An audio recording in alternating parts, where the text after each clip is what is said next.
Yo, welcome back to Bum's Expensive Taste. It's me, your host, Ippo, and my co-host, All My X. Today, we have a special guest in the building, Zafar. Thank you very much for 1K. Well, finally at 1K. Thank you to our subscribers for holding us down. I just have one thing to say. Job's not done. Job's not finished. Job's not finished. We have to give our shout out to our regular, our co-host at this point, Zafar. Welcome back on the channel. Thanks for having me, guys. 1K finally. I'm hyped. I'm excited, and I'm happy to be back. For today's video, we're going to be talking about how the Straw Hats, apart from the Monster Trio, are all trash. Garbage people. Who wants to take it up first? All Might? While I was watching One Piece to do the Chopper video the other week, I realized that everybody else in the Straw Hats is trash, apart from the Monster Trio. And if I was going to say anything negative about the One Piece story, that would be it. I would say Oda has not given much time in the development of everybody else apart from the Straw Hats. I would assume by now there would be a lot more character depth strength-wise within the team, because we're at the final part of the story. We're at the end game. I'm expecting the Straw Hats to be in the same level or about competing with someone like Shanks' crew, for example, or Blackbeard's crew. But then I look at the Straw Hats, and apart from the three monster trios, everybody else just seems like bombs to me. That's just my opinion. I think it was after a time skip that it became more apparent, right? Because before the time skip, it seemed Oda tried at the very least, I don't know whether it was conscious or unconscious, to give everybody to a certain degree screen time, right? For them to do something. Like every arc, almost every Straw Hat had something they did. Or at the very least, every Straw Hat, every other arc has their thing. But now it's basically just a Monster Trio show. To be more specific, even us saying Monster Trio is us being Sanji fans, but it's both basically just a Zoro and Luffy show at this point, with the occasional season of Sanji. What do you think though, Zafar? Yeah, so guys, I'm back again on your channel. Come to disagree with you once again. I, for one, believe that One Piece, as we all know, centers around the Straw Hats. And the Straw Hat crew is a team of individuals who are sailing to achieve their dreams. I believe Oda writes them by giving them small wins that bring them closer to their individual end goals. For example, a guy like Zoro, whose ultimate goal is to be the world's greatest swordsman, has been pushed by Oda into battles and situations where he can move closer to his goal.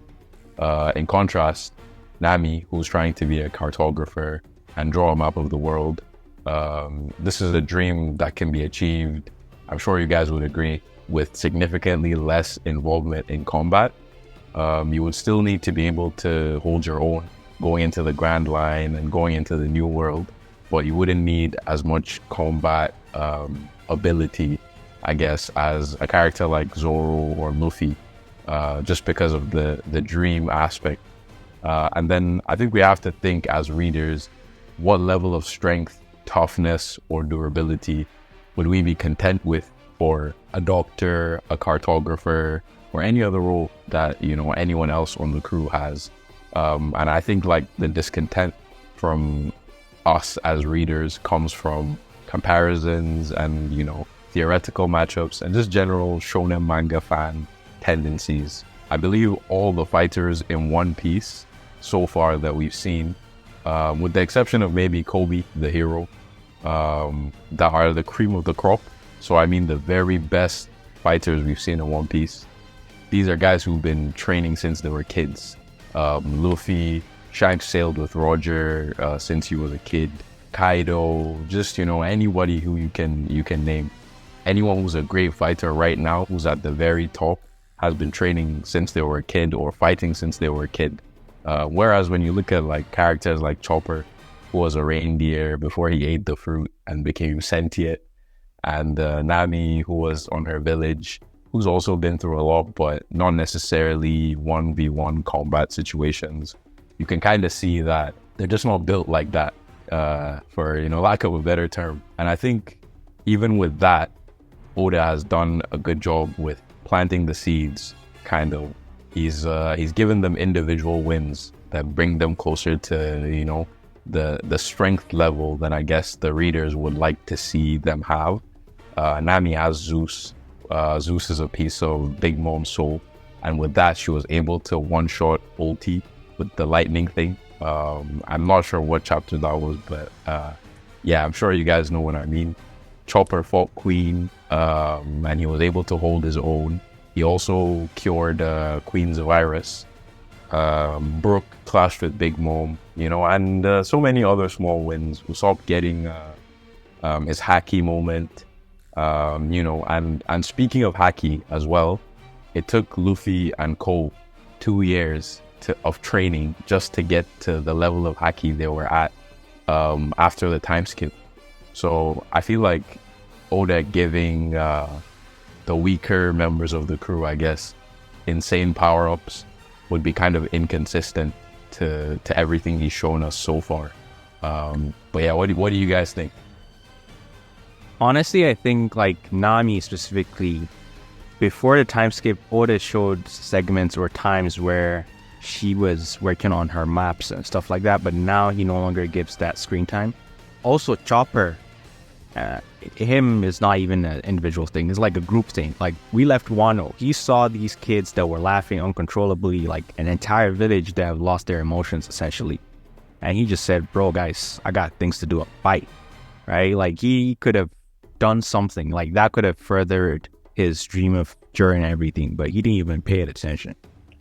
Yeah, and I feel like with Chopper, it's very delicate because obviously there's these theories of, him becoming a merch tool and stuff like that, which I guess is kind of true. I think in the beginning, we all kind of expected Chopper to be one of the more dependable members of the crew in terms of combat, especially. But so far, you can kind of say he's taken a step back.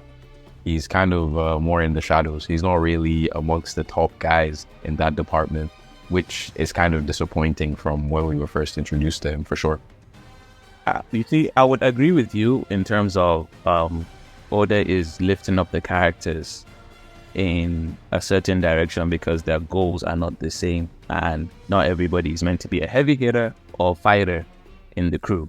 But then when you take in account of the size of his crew, if you compare the crew with everybody else, they all have a bunch of fodder that you can use to go ahead. But when we're talking about the Straw Hat crew, they're literally just 10.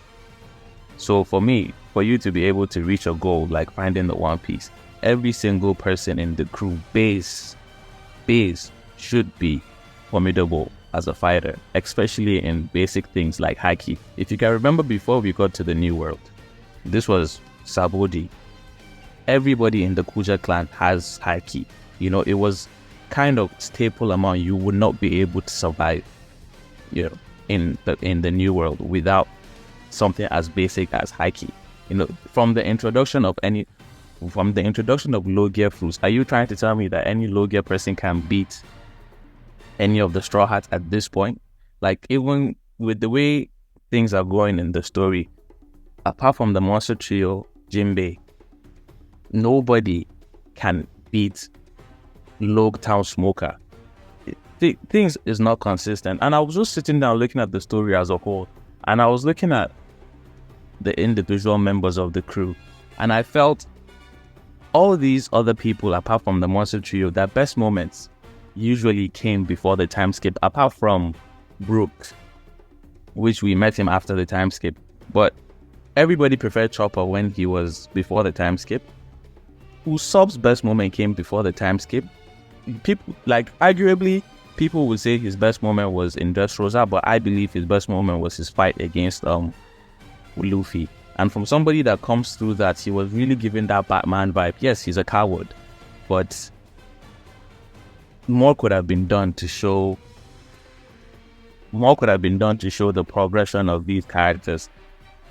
So that's why I believe, by the time the time skip came and passed, the story got too huge, and the rest of the crew just ended up being overlooked and just being at the bottom of the barrel.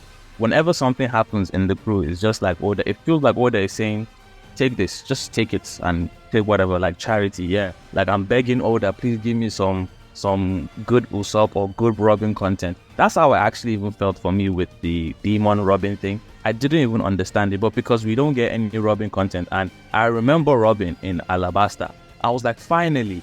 But it really is Oda just, eating the food and dropping the bones like we're dogs.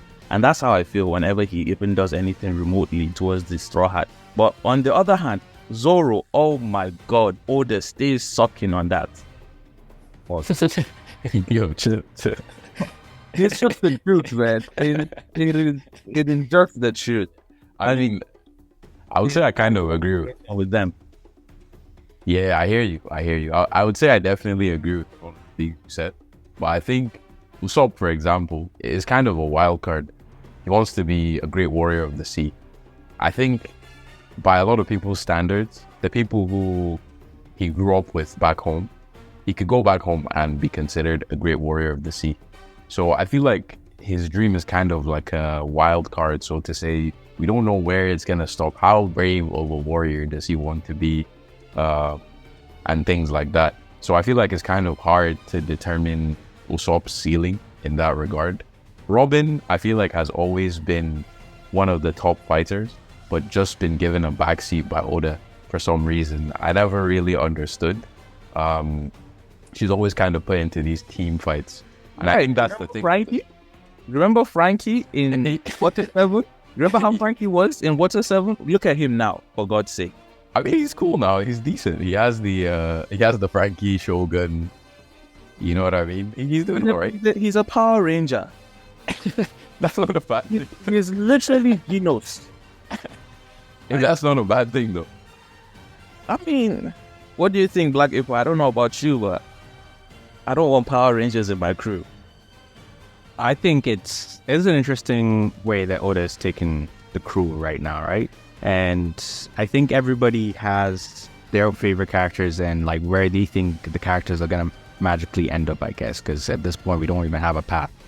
But yeah, let us know what you think down in the comments below. If you think the Straw Hats are on the right path or the wrong path, there's character development or not, let us know in the comments down below. Hold up. Wait a minute. Yeah, once again, thank you for the 1K. We're just starting out. The next goal is 10K, 100K, a million. We can't do it without our subscribers. And Zafar, please plug what you have to plug in. Thank you for coming on the show. The room is yours. Yeah, guys, thanks so much for supporting the bombs. I'm starting my YouTube journey as well with my channel called Silent Noise. I will be voicing, narrating, reading out a lot of interesting stuff. So please give that a look if that's something you're interested in. And thanks, guys, for the shout out and for inviting me onto your channel once again. Thank you so much for attending. That's a wild way to say it, but continue. So yeah, we're going to have that definitely in the comments down below as well as also in the description. Please check it out. It's going to be interesting, I'm sure. I can't wait to see what happens on the channel. But yeah, like, comment, share, subscribe. Bombs to 10K. Bombs out.